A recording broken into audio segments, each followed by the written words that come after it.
once you learn how to get trunk control, you start moving your head. Once you start moving your head, you start rolling. And you start rolling, you begin to rock. From rocking, you learn to crawl. A couple of months down the track, you're chasing after your children. Yeah. Because they're running around. But it all started with you on the ground.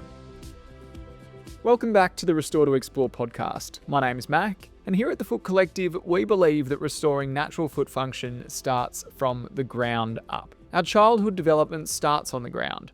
It's where we learn to reach, roll, crawl, and eventually stand on our own 2 feet. But in modern Western societies, as we age, often this relationship with the ground is what we lose first. Thick cushioned shoes and chairs create a literal barrier between us and the earth, a subtly toxic partnership that detrains our bodies over decades. Many see movement on the ground as crucial for children, but not themselves.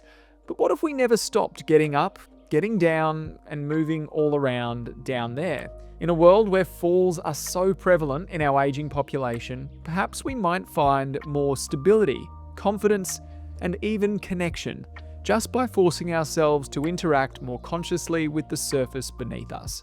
This episode, taken from our foot restoration program, is all about reconnecting you with one of the most fundamental aspects of human movement. This week we hear from Tom Williams, TFC head physiotherapist, and Jim Dooner, TFC's head of training, to unpack why your relationship with the ground matters more than you think. We explore how evolution, development, and lifestyle have shaped how and how little we interact with the ground today. You'll hear us dig into the science, the personal stories, and the practical tools and concepts to help you rebuild comfort, curiosity, and mobility through simple ground-based movements.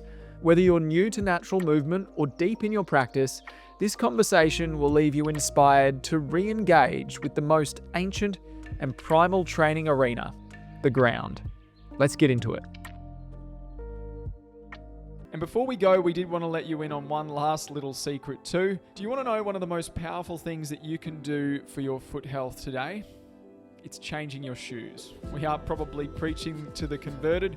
A lot of our listeners are probably well aware of the benefits of natural footwear, but we want to reiterate that most modern shoes are too narrow, too stiff, and too cushioned, which means they don't let your feet move the way they're designed to. That's why we're super proud to be partnering with Vivo Barefoot, one of the leaders in natural footwear globally.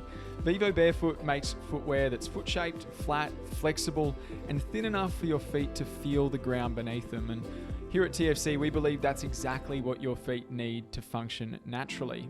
We've personally been wearing them for years, and we've seen firsthand how powerful this transition can be for improving our own foot strength, posture, and performance. And we're really keen for you guys to try them out too. So depending on where you're starting from, of course, this transition does need to be slow and steady. We are here to support you with the training and education that you need through that journey. But if you are ready to make the switch to shoes that support the health of your feet instead of disrupting them, then you can head to the link in the description of this episode to explore Vivo's awesome range. Don't think Vivos are for you? Well, you can check out our footwear finder where there's a heap of other trusted natural footwear brands from around the world with special discounts too. So all of those links are in the show notes. This week's topic is the ground. We'll be talking about the evolutionary and developmental context of the ground and therefore why it's important for us as humans to move and spend time on the ground. We'll be talking about the contrast between that from a natural and evolutionary point of view compared to what we get today in our modern lifestyles and environments, and just talk through, literally just listing through and talking through the benefits of being on the ground, because they're not immediately obvious. No. Beyond, I guess, just having a bit of a sore back and hip from being down there. It's not a benefit, but that's what most people's experience is if they spend a lot of time on the ground.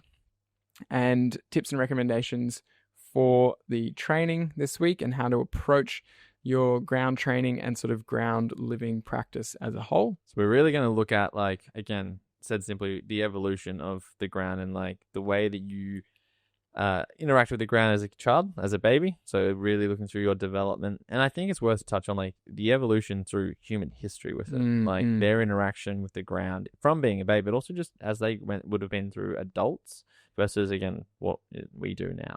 You can see that 2 million years ago, roughly, we were primarily ground-dwelling hominids. So I guess it's important to notice that we understand that everyone's beliefs are different around, I guess, where we've come from, how long we've been around, and so on. But the predominant story, and the story that seems to make the most sense to us, is that we have evolved over millennia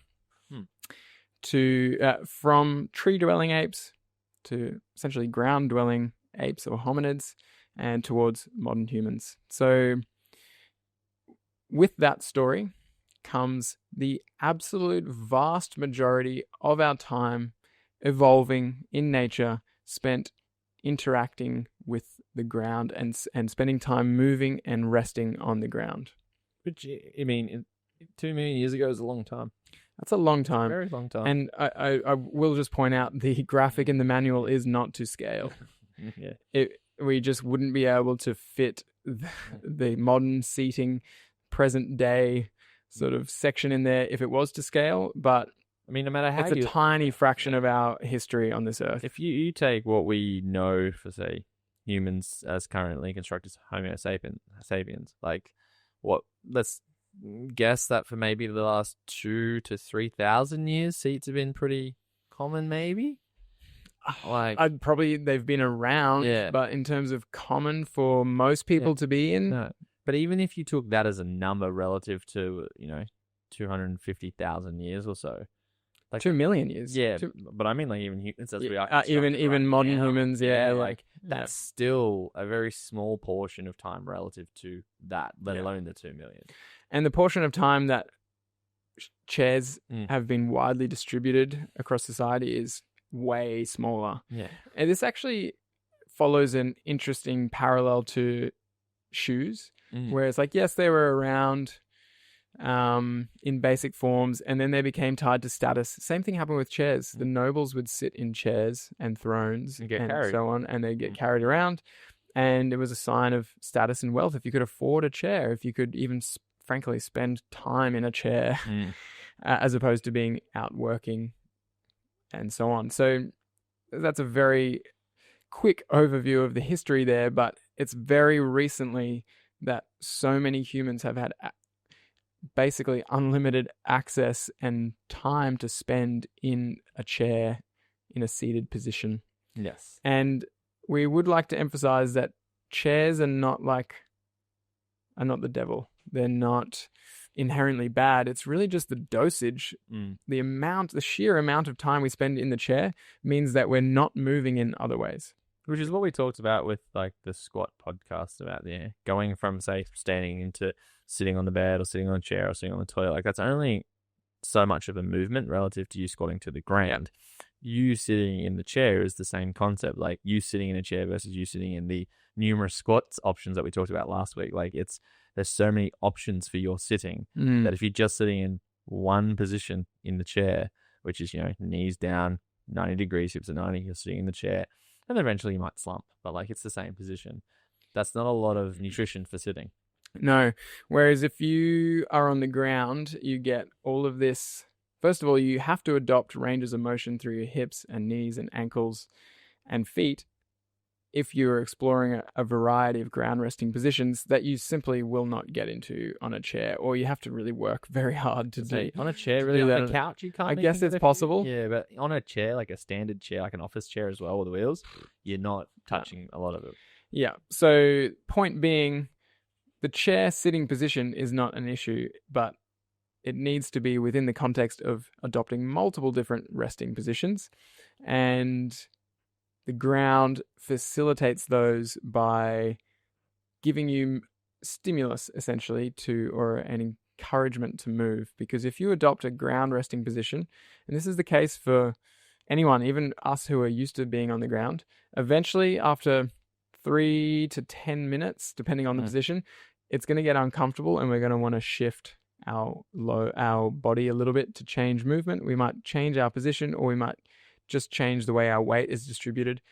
And over time, all of that adds up. And you adapt. So, like, this is a really good story. So, like, when I first met you, it would have been 2019 or something, right? I remember doing a Caesar sit, like which is just you resting on the ground on your knees, sitting on the fronts of your shins, feet out flat. I reckon I lasted all of 30 seconds. And I was like, my feet are tingly. They've gone a bit numb. Like, this isn't comfortable. Yeah. I did this the other day to prove to a client whilst I was talking to them. I did it for 5 minutes, just as we were going through exercises. I'm like, nothing. No tingling, no numbness. I got up. It was completely fine. And I've pushed it. I think I can do like 10 minutes now before I get any like sensations. And that's just in years of like, I've never programmed it. I've never trialed to do it as an exercise. It's just, that's how I sit a lot now. It's just in that position. And it's become overly comfortable. Yeah. For that 10 minutes. Yeah. I'll challenge you to a Caesar sit. A Caesar sit off at some point. But that's a really great point. And you can actually think of these ground resting positions as very gentle stretches and mobilizations. And I think this is something I always come back to when I'm delivering workshops. I like to sort of show off my mobility a little bit. And I just like to mention that I really haven't done much stretching as such. I have gone through periods of like, I want to build my flexibility and I'm going to do this flexibility program. It doesn't last long because I find it boring. However, I have for years and years, probably close to a decade, been spending a lot of time on the ground and purposely spending that time in different positions. And that has kept my mobility, I should say has restored my mobility, because I did lose it throughout university and school like everyone does. It's restored a lot of my mobility and helped me maintain so much functionality down there on the ground that I can I can function similarly to a young child down there on the ground, which is not something that most people can say. And it's not because I've done any extreme or consistent flexibility programs, but I have been extremely consistent with spending a lot of time on the ground. So it's just worth noting it's akin to spending a lot of time in a stretch. And in fact, it is better to spend in a lot of ways, it is better to spend more time gentle stretching, as in those positions on the ground, than to spend less time stretching, but do it really intensely and then spend the rest of the time in a chair. It's exactly what we've been saying with the program. You start very light, start lighter than you think. You start with the rest range than you think. And then across time, you just build it up. Like one of the good examples in a yoga practice is like when you start or end yoga, there's often like a sitting meditation or such. If you can't sit comfortably, they always instruct you, grab 2 yoga blocks in the yoga blocks. The reason is like you're maybe not ready to interact with the ground in that way. And to your point, like everyone had this ability. Like as little infants, you're on the ground, you learn all of your movement from the ground. So once you learn how to get trunk control, you start moving your head. Once you start moving your head, you start rolling. And you start rolling, you begin to rock. From rocking, you learn to crawl. Lo and behold, a couple of months down the track, you're chasing after your children. Because they're running around. But it all started with you on the ground. And that is, again, we sort of mentioned this with the squatting as well, but it's really important to bring awareness to that fact that you did have these abilities to move freely and fluidly and efficiently on the ground in all of these ground-based patterns like Tom just mentioned: rolling, crawling, squatting, etc. And you've lost it not because you became an adult, but because you stopped exploring those patterns. I think that's the big thing. When you stop exploring, and it's kind of something that you touch on a lot with like the flow state and the fun of it all, like there's so much cool stuff that happens in your body, particularly in your brain, when you are like exploring movement. So as a child on the ground, whether you're first learning to move your head or do any of those patterns, you are exploring. So you're constantly getting this feedback to your brain about what's going on in the world. So that's that neuroplasticity, that stuff that we talked about in the podcast. And you're balance, like you're just developing all these things. You're developing your coordination. And again, you're doing this without ever thinking about it. It just happens naturally because you're exploring the world around you. And you start to lose those abilities when you stop exploring it, when you just start sitting in the chair or just not sitting in different positions or whatever it may be. Absolutely. And so also worth noting there is that all of those ground-based positions and movements that we explore as kids lay a foundation for developing more complex skills. We mentioned this in the squat podcast audio lesson as well, but even just getting up and down off the ground in different ways lays a foundation for then running and leaping or vaulting over an obstacle, for example. Which is really fun. Or the way we crawl lays a foundation for walking, running, and sprinting, or even climbing, actually. So this is where spending time on these ground resting positions and these movement patterns can not just help you get better at those, they can actually have carryover effects into your other more daily movements that you do, And such as walking. I was saying, I think we touched this on the squat podcast, but like your functional independence. Yeah. Like those base movements can help improve your functional independence. And I think we said, like, if you improve your functional independence, you're going to have an uptick in your mental health. And if you're having an uptick in your mental health, that's going to have like this positive influence across your entire body. And so in this weird way, whilst it might not seem, again, directly obvious that just being on the ground can, because like you said, a lot of people report back pain or hip pain. If you get good at it and you progressively get those positions and those skills better, you will feel calmer. Your body will start to feel less stressed. Like these are all things that are backed by research, but also practically. Yeah. If you just do them and you take your time, you progress them, you start to feel this difference in your body. Like, wow, like I feel different. And you said it last time, like you just start to notice things that you didn't notice before because you were too stressed. Yeah. Probably a deeper topic than we can fully delve into in this podcast. But if you think about movement like a language, the ground positions and movements that you explore, you could think of as like letters that you have to learn, sounds, base sounds that you have to learn in order to create words and then sentences and then paragraphs and to have a conversation with someone, for example. I'm not convinced I've ever heard you say this analogy, but I think that's amazing. It's a really good one because I've mentally explored it. I think I've explored it on podcasts before, but just to sort of drop a seed or plant a seed here, if you then forget how to properly make a sound in a certain language, but you're still trying to speak words, that communication won't be as effective and won't be as efficient and may not even be effective. So if you think about the ground patterns as these letters or base sounds in a language, you can improve your words and sentences just by working on getting the sounds, the base sounds and letters right. So that's what I mean by if you're walking, you're not sure if you're walking right, you're not as efficient with your walking. Obviously, working on your walking technique might help, but also working on your ground movements, such as crawling, might also help because that is the base foundation for that more complex pattern of walking. And you could apply the same to running. Said in a different way, it's isolating out certain pieces or simpler parts of a system, integrating them back in, and then again going exploring them. Like that's what it is. I think that's a really nice analogy because that makes a lot. I think that will resonate with a lot of people. Just because, again, if you've ever been over and I know we speak a little bit of Spanish, try to at least. Un poco español. Yeah, sí, sí. And I think like just us practicing is obviously different to then being in Spain. Which we've both been to Spain. Oh, yeah. It's just like you try to say words and you clam up a bit. It's a whole different thing. I've forgotten what to say. And it's like you stop being effective and efficient. You freeze up. And it's the same thing for movement. Like if you look at it, so we've got some beams here, and you jump over a beam. Like you have to have the confidence to jump, but to have the confidence to jump requires a few other things to go in. Like you're not in pain in your ankles, knees, and hips. You've got the ability to be springy, all those things. But if you don't have that, or you don't believe you have that, you don't have the confidence, you won't do it. And there's no way you can perform that task at all. And the only way you'll really build that belief and confidence is by doing it and proving to your body that you can do that, reminding yourself of those base patterns. And then it may not be, it probably is measurable, frankly, but it's more about how you feel when you're doing these more complex patterns, when you fully understand those base patterns as well, when you've practiced those base patterns enough.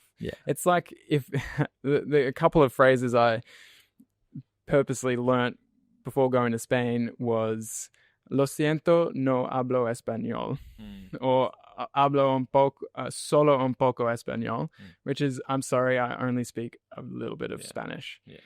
Just so they know, it's like good to get that across. Mm. Or ¿dónde están los servicios? Mm. Which is, where are the toilets? So few important things to know.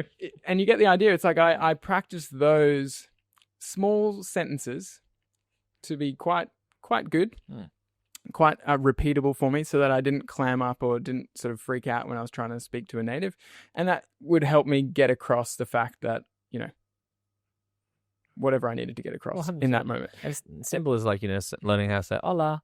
Like something simple like that one word doesn't seem like a lot, but it's the building blocks for the rest For of the next thing. Yeah. Yeah. So I think we should do a whole podcast on this. It's a fascinating concept, but the point is that it's never too late to come back to your base patterns and revisit them.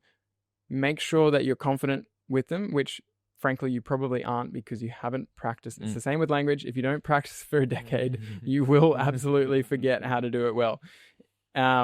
So make sure that you are confident with them. If you're not, then practice them, rebuild that, and then that will carry over into your confidence and capacity with the other movement patterns that frankly you probably care more about. Yes. You probably care more about walking than crawling, unless you're a martial artist or, etc. But it's still important to practice those ground patterns. Yeah, I think something that's really worth touching on before we really delve into how you can develop and restore those abilities is something you touched on.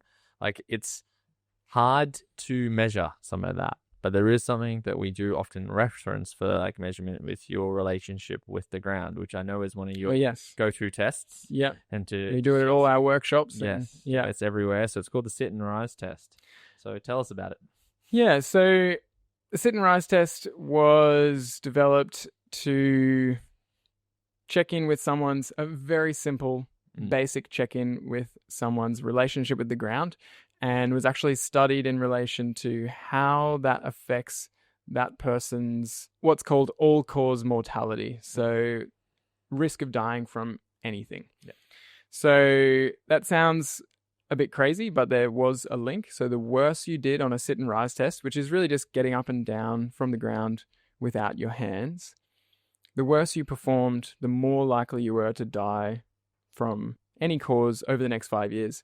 Keeping in mind this population, I believe, was 65 years and older. However, you might recognize this challenge as one of your self-assessments.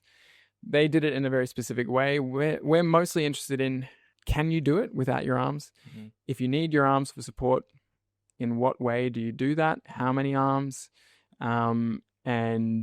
Or can you not even get up and down off the ground without using props like chairs or whatever? From an overall functional point of view, it's very important to be able to get up and down off the ground. Even if your balance is poor and you have a fall, you want to be able to get back up. That's that's extremely important for your survival. If no one's around to get you and you can't get back up, that's a problem. And it's an unfortunate thing that does happen to some people. Yes. And so from that point of view, it's obvious your relationship with the ground will affect not only your risk of falling, but your risk of having a particularly bad outcome from falling. And it's also just a great indicator of how much movement you've been exposed to throughout your life, how much exercise and movement, which we know is predictive of pretty much all chronic health problems that we see in today's society. If you have more physical activity, you're less likely to end up with these chronic health problems that are the biggest killers: heart disease, cancer, cardiovascular disease in general, strokes and so on, diabetes. All of those are more prevalent in people who move less. And so that's why the sitting rise test is predictive of all-cause mortality. It's not like you're more likely to get hit by a car or anything. It's like not a voodoo test that tells you about your future. It's more about an overall screen and indicator of falls risk and chronic health disease risk. And like chronic disease risk. If you think back to the benefits also, like we talked about with squats, and like, we had the the movement benefits of squats, and then we actually had like all of the other benefits to your other systems. Like you can essentially take the same sort of base model and do that for your time on the ground and relationship with the ground. Yep. Like I think that's what it's pointing out. Like if the sit and rise test has the ability to somewhat predict like all cause mortality, just kind of reverse engineer all that and go like, well, what would the benefits be of sitting on the ground? Well, less likely to die, which is a start, and then you can just break it apart. Like we have physical benefits. You'll be able to move better, move more freely. You'll be able to spend more time on the ground, which is going to be very nutritious for your brain because you will explore movements, sit in different postures, your hips, your knees, your ankles, they're all join up. And I think what's important, obviously, for this program for you to understand is it's going to improve the relationship your feet have with the ground because those are the things that you walk with all the time. And the better that your feet are at interacting with the ground, you're going to have just better movement options, better movement solutions. And you're going to more efficiency. Yeah, more efficiency and probably become more effective. Yep, absolutely. So a lot of benefits to being on the ground. A lot of them it's quite similar to the squatting conversation because as we said last week, the squat just brings you closer to the ground. It's really the transition movement between standing up and being on the ground. So lots of benefits, and even just the act of frequently getting up and down off the ground is amazing. And we also want to emphasize that it's not as simple, again, with, as we said with the squatting, it's not as simple as us saying, oh, you just need to spend more time sitting on the ground, go and do it. That's the whole point of this restoration program is to start restoring your ability to be in these ground positions. So everything you've done so far, even with feet and balance, and especially with squat, has started you on that process towards having a better relationship with the ground and being able to spend more time on the ground. Simply by bringing more mobility, strength, and so on, even just more confidence of getting up and down, even frankly more practice of doing it just by having to do some of the exercises that you've already done on the ground, like your toe crunches, or you may have already done.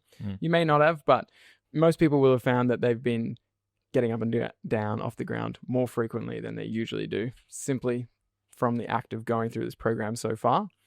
And this week in training, we are just doing all of our movements on the ground in different positions in ways that will eventually restore your ability to rest on the ground in more positions and build on these ground movement patterns that we've been talking about. Yes. I think that's, kind of what we touched on. It's just listen to your body, go slower than you think, do less range than you think, keep the consistency up. And I think you're really big on this too, is like just track the progress with it. Yeah. It's hard sometimes, like even in your journey with your knees, like you don't really notice sometimes the day-to-day differences, but it's the 2, 3, and then now it's like retrospectively going back and you're like, wow, that was really different. Like it's a really different time. Yeah. So that's why we've gotten you to take a video of yourself getting up and down off the ground. If you haven't already looked at the ground bonus module, now's a great time to do that. That would pair very well with this week of training. And that's me talking through how to set up your environment to facilitate being on the ground more, especially resting on the ground more. I go through a few different patterns of getting up and down off the ground to make it easier for you, or even to make it harder if you want harder versions. And I just show you some simple changes you can make to your environment. I think Tom already mentioned having cushions underneath you to lift up your hips. Like there's some very simple changes that can make all the difference in how accessible these ground resting positions are. And like I said, that would go very well with this week's training. You may have already been doing that so far, and you'll find that the combination of spending more targeted time training on the ground and spending more time just simply resting on the ground in different positions will, I'm not going to say very quickly, but it more quickly than you think, will build your comfortability, your confidence and your competence down there. And it becomes a self-fulfilling cycle where the more comfortable and confident you feel down there and that you are to transition to and from, the more time you'll naturally start to spend down there. it's probably one of the best tips of the week is to probably just go watch the ground bonus module because it has all of that stuff in there. So and then and again, if you just go slow and meet your body where it's at every given point, every given opportunity, it's fun, it's rewarding, it builds confidence, like you said, and you will notice the difference. Now, that difference might not be astronomical, but there'll be something. It's like, oh, I feel a little bit looser in my hip today, or my ankle and my foot feels really good. Like there's just something that's different. Sometimes hard to put words to, frankly. Yeah. But you can feel it, which is important. Yeah. And just an extra little tip for self-regulation. If you spend time down on the ground after watching the bonus module and you are a bit uncomfortable during, and maybe you stand up and you feel a bit extra stiff and a bit maybe sore in some areas, but then you walk around and that goes away and you feel fine, that's probably a good dose. If you get up and you've started with 10 minutes and you in one position, for example, which we don't recommend, but if you've done, a heap of time in one position, maybe you got distracted reading a book or something, and then you get up and you're sore for like the rest of the day or a few hours after that, it's probably a sign you did too much. So we're going to expect some discomfort in this process of spending more time on the ground. Absolutely. The discomfort should resolve fairly quickly once you get up and out of that position. And it shouldn't be sort of high levels of discomfort or pain, because that will be counterproductive to making the adaptation that we want. Yes. So you just have to be very gentle.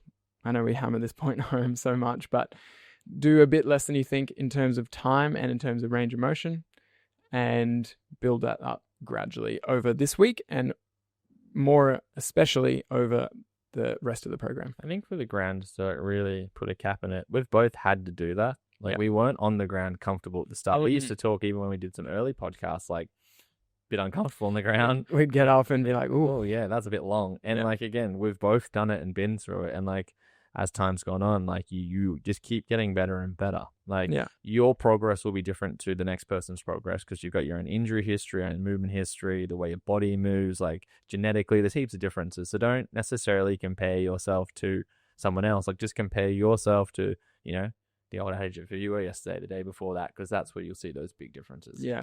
And also remember, pretty much for anyone, there's going to be a ceiling on how much time you can spend on the ground comfortably. Tom and I have built up that tolerance over many years, and we can spend heaps of time on the ground. But I know for me, and I'm sure for you, eventually, like, I need a break from the ground. And that is a feature of being on the ground, is that it actually kind of reminds you to get up and move around a bit, whereas you just don't get those signals in a comfortable, especially a comfortable lounge. You're on a nice comfy couch, like you can just nestle in, really, which is great, but you just don't get the stimulus to move. So if you do that, if you're on a really nice comfy couch and you're having a rest, enjoy it. Enjoy that. Don't feel bad, don't feel guilty.